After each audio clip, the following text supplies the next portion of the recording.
Bay Area's local news station. We begin now with breaking news. Russia unleashes war in Europe with an attack on Ukraine. At least 40 people have been killed so far, dozens wounded, and upwards of 80 bombings, attacks on various cities simultaneously in the early morning hours. Here are some of the videos and pictures showing what that country has experienced here in the last 12 to 24 hours, the invasion of Ukraine. Now, how is the world going to react? That's the big question. How will the U.S. react? Well, we're expecting President Biden to announce some of those thoughts in our 9 o'clock hour, so you'll want to stay tuned for that. Yeah, right now he's meeting with other leaders of the G7, and they're trying to figure out how to react to this, James, this unprecedented attack and breaking of all international rules and treaties. As you can see, with the choppers moving in, they're attacking by air, by land, by sea. They have Ukraine pinned in on 3 sides. The red dots here show you how they've got the area circled. Ukraine is about the size of Texas, but the size of this problem can't be overestimated. I mean, Ukraine's president is saying this is truly an attack on the world and the normal world as we know it, just with Russia ignoring all of the calls for peace. And look at the people that are suffering right now. All of these people are, many of them are on the run, trying to get out of the big cities that are under attack, and some are going underground into subways to seek shelter. It's their only, escape from some of the shelling that we've been seeing, hearing. It's been reported on social media. And you can see entire families with everything they own packed into suitcases as they're fleeing westward towards their border with Poland. At this point, that's the only border that isn't currently surrounded by Russian forces. And what that means is a lot of people are lined up at ATMs, grabbing all the money that they have. They're lined up at gas stations, trying to fill up their cars so they can make that drive. That entire country now turned upside down, with many people going to bed last night leading normal lives and waking up this morning seeing their country under attack and life as they know it coming to a screeching halt. And we are seeing Wall Street upside down. Stocks, because of this, are diving, and we're going to see gas prices soaring. We've already seen overnight the price of a barrel go to $100 plus, and so this is going to have a great effect on our economy. And even in the Bay Area, there are hundreds of workers that are in tech, for example, that live in Ukraine, and they work for tech companies right here in the Bay Area.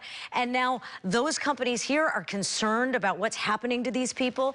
So there are so many angles that will affect every facet of American life, and that's something that we're going to continue to follow and waiting for the president. All right, so stay tuned for that. In the meantime, let's get you quickly briefed on the forecast today. I know we're waking up to some chilly temperatures once again. Chilly, euphemism. It's freezing out there, John. Good morning. Yeah, it's easily very cold, and colder than yesterday was, which is saying something, because yesterday was already a freezing cold one. Transamerica Pyramid, much as the rest of the Bay Area, beautiful crystal clear views. Then you step outside and realize that is some cold sunshine you're looking at. Freeze warnings in effect in the deeper blue across the North Bay, Inland East Bay, and the South Bay. And now an expansion of those light blue hues, which are frost advisories along the East Bay shoreline, including Oakland, Fremont, and Richmond, as well as on the peninsula aside from San Francisco, which still remains without advisories and is one of only a couple of spots in the 40s. We are seeing temperatures beginning to climb now, so the very coldest is behind us. Livermore and Dublin, you were in the upper 20s. Now you're in the low 30s. The North Bay also seeing some movement. Santa Rosa, Petaluma, Napa, and Fairfield all were in the 20s, mid-20s at points, now climbing back into the 30s. Kelseyville, our only spot left, sitting in the upper 20s at 28 degrees. So there is some movement now. We're still colder than we were yesterday, though, and many of us still do remain below freezing, so do bundle up. Skies will remain clear through the day. Temperatures will continue to climb, and this will eventually take us back into the low to mid 50s for a lot of us, and even some upper 50s. I'll be talking what else to expect for the remainder of this week, and one more freeze warning tomorrow morning still to come. Raina. John, thank you for that. Okay, we do have some things you need to know about, like an accident on the San Mateo Bridge, 92 westbound there. So we're looking at a 21-minute drive as you're traveling from 880 to 101. That's right near the toll plaza. Another traffic collision there, northbound 880, 238 north of that connector. So we're seeing delays along 880 and 238 in addition to that accident on the San Mateo Bridge.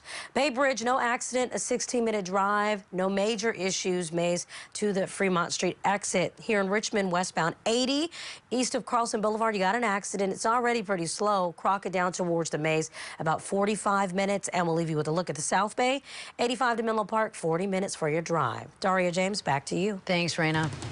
So back to our breaking news this morning.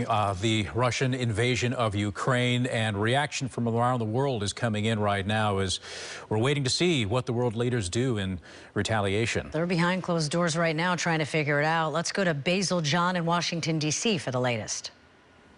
Good morning. The U.S. and its European allies promised that if Russia continued these actions, the Russian economy would take a massive hit. And those plans are now in the works. Russian President Vladimir Putin declared the start of a special military operation in Ukraine. He demanded the Ukrainian army lay down its arms and threatened anyone who tries to stop Russia. It is President Putin who is bringing war back to Europe. European Commission President Ursula von der Leyen said the European Union will consider massive targeted sanctions towards Russia. We will weaken Russia's economic base and its capacity to modernize. President Putin, in the name of humanity, bring your troops back to Russia. United Nations Secretary General Antonio Guterres fears many lives will be lost at this rate. And United States Representative to the UN, Linda Thomas Greenfield, asked member countries to come together. Russia's attack on Ukraine is tantamount to an attack on the UN and every member state in the chamber. Air raid sirens rang throughout Ukraine's capital after Putin's announcement, and Ukrainian border guards released video showing Russian military vehicles moving into the country of Ukraine. Ukrainian President Volodymyr Zelensky announced martial law throughout the country and reassured Ukrainians that the U.S. is gathering international support. In a statement from the White House, President Joe Biden says, quote, "The United States and its allies and partners will respond in a united and decisive way. The world will hold Russia accountable." Reporting in Washington, I'm Basil John. And again, a reminder that at 9:30 this morning, President Biden is scheduled to deliver an address to the nation right now, talking about what he's learned with regard to this Russian invasion of Ukraine and what the U.S. is going to do in response and what other world leaders will do as well. We're going to offer that to you when it happens uninterrupted. So tune to KRON 4 for that. If we happen to be off the air, make sure you download the KRON On app because we'll be streaming his comments live there as well. We're also covering the fallout from the Ukraine and Russia standoff and the war that's all out been waged on our effect in the Bay Area, and that comes in terms of a couple of things. Workers, and we were talking to companies that have a lot of workers in Ukraine, and also oil prices, which went up overnight, and they're going to go up at the pump soon. Yeah, crude oil over $100 a barrel. Haven't seen that since 2014, and that's going to mean you're going to have to dig a lot deeper at the pump in short order. KRON 4's Will Tran on that story for us this morning. Will?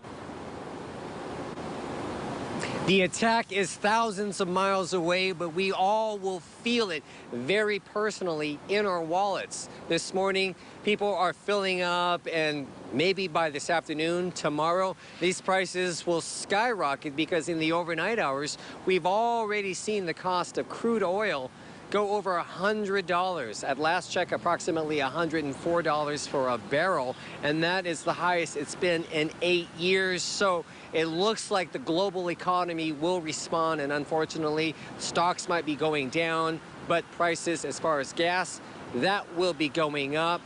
They were already saying that gas prices were inching higher and higher in the weeks and months before the attack, and now with the attack happening as we speak, gas prices should and could go up well over $5 a gallon.